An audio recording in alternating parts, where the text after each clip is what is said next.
Quand les mathématiques et le cinéma fusionnent, cela donne Rites d'amour et de maths. Ce film ambitieux offre une vision romantique et inhabituelle du mathématicien. Il est surtout une allégorie sur la vérité, la beauté, l'amour et la mort.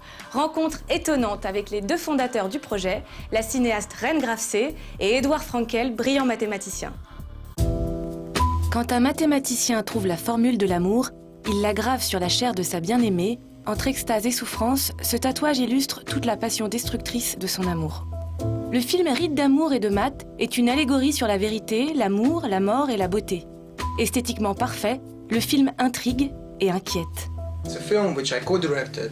Le film que j'ai réalisé en collaboration avec la réalisatrice française Reine Grave s'intitule Rites d'amour et de maths.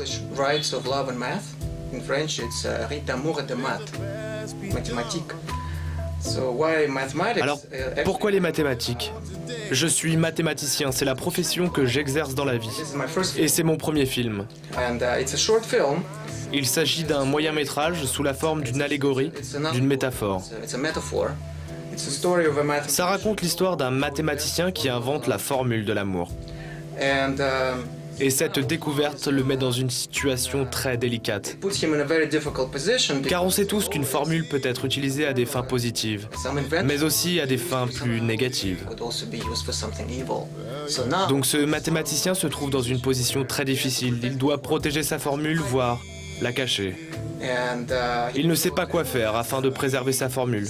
Il décide de la faire tatouer sur le corps de sa maîtresse, la femme qu'il aime. On the body of his lover. Cherchant la métaphore juste, les deux auteurs ont réussi à incarner dans l'acte du tatouage leur message énigmatique. Notre film s'inspire de l'œuvre du japonais Yukio Mishima. Yukio Mishima est un célèbre réalisateur japonais qui a notamment fait un film il y a 45 ans, intitulé Rites d'amour et de mort. Et le titre de notre film est un clin d'œil, Rites d'amour et de maths. Notre film est donc un hommage à celui de Mishima. Nous avons repris la même esthétique, le même décor et le même rite.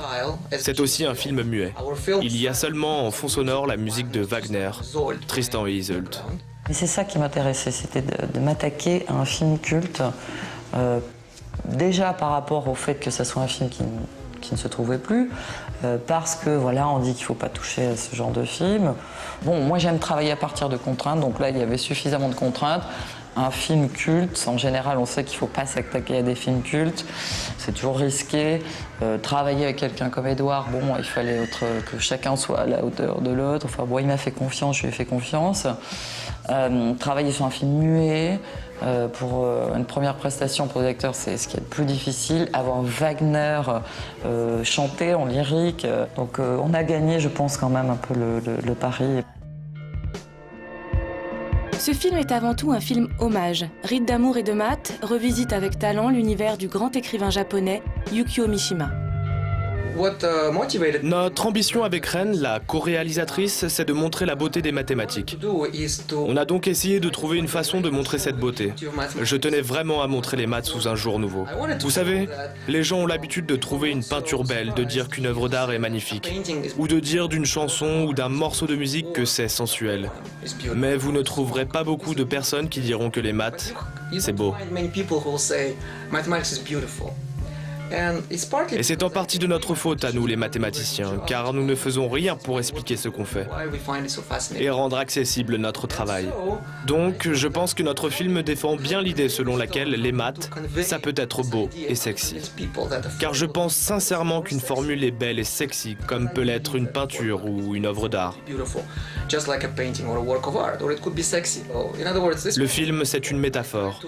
Et à travers cette métaphore, j'ai voulu montrer les maths comme je les vois, en évitant tout le côté abstrait qui, je pense, pourrait ennuyer les téléspectateurs. Je voulais montrer les maths d'un point de vue émotionnel et artistique. Je pense que les spectateurs ont compris l'idée principale. C'était ça le message. Et c'était une expérience fabuleuse.